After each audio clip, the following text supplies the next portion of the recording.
هؤلاء الذين يشنعون على أهل السعودية أنهم هدموا القبور ما هدموها بناء على فتوى محمد عبد الوهاب وشيخ الإسلام ابن تيمية رحمهم الله، إنما لحديث صحيح رواه الإمام مسلم لا أحد يستطيع أن يحرفه.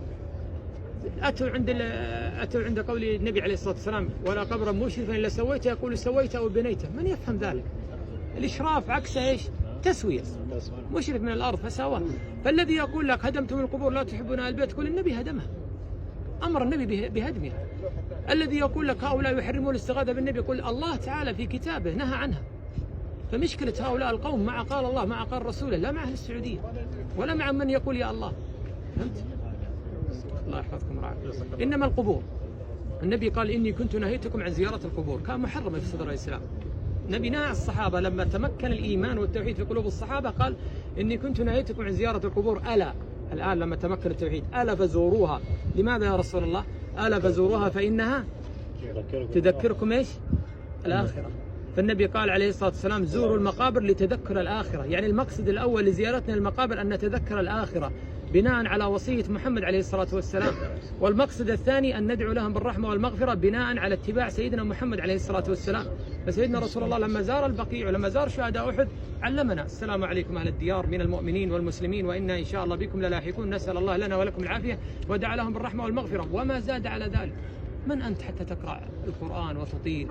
من أنت حتى تزيد وتفعل أمور لم يفعلها نبيك عليه الصلاة والسلام؟ من أنت حتى تتبرك بالقبور، تقول هذا قبر الرفاعي أو هذا قبر ما أدري من أو هذا قبر؟ من أنت؟ أمير المؤمنين علي في عام خيبر لما النبي قال غدا سيعطي الراية رجل يحبه الله ورسوله ويحب الله ورسوله، فنادى النبي علي عليه الصلاة والسلام، وعلي رجل من أولياء الله الصالحين ورابع أفضل رجل بعد الأنبياء. ماذا قالوا؟ أصاب عينه الرمد يا رسول الله.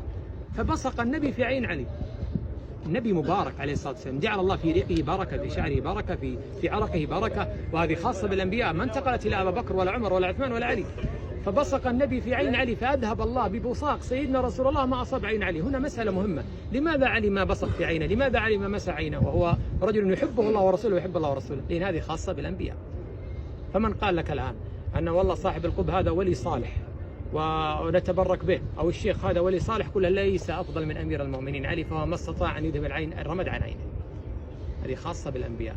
من أنتم حتى تنزلونها على البشر؟ قميص يوسف لما أرسل لأبيه يعقوب خاص بالأنبياء، معجزة. كلام النبي لأهل قليب بدر معجزة، كلم الله جيف كما سمع النبي عليه الصلاة والسلام شكاية الناقة. أفعال النبي لما مسح على ضرع الناقة معجزة. النبي عليه الصلاة والسلام لما خرج من يده الماء معجزة. يأتيك هؤلاء يقولوا لا والله شيخي حصل لك كذا وكذا. شيخك هل هو نبي؟ إما أن يكون نبي وحاشا وليس بنبي، وإما أن يكون أفضل من أبا بكر وعمر وعثمان وعلي. فنحن الكرامات تحصل، لكن ما تحصل بطلب من الشخص، فهمت؟ إنما لينصر الله بها دين، لا لدنيا. هذا الذي يقول لك يطير وما أدري من، نسأل الله السلامة. فأنتبه حبيبي وتاج راسي على عقيد. وأما محبة النبي اجعله أحب إليك من أهلك ونفسك ومالك وولدك. ومحبة آل البيت، أحب آل البيت أشد من أهلك ونفسك ومالك وولدك. وأحب الصحابة رضي الله عنهم وأرضاهم، لكن ما لها علاقة المحبة وأنا أعبد الله وحده، لأن الله قال وقال ربكم ادعوني فاستجبت لله، وأنت الذي لم تستجب لله، فهذا مشكلتك. الله يحفظك. الله يرضى عليك.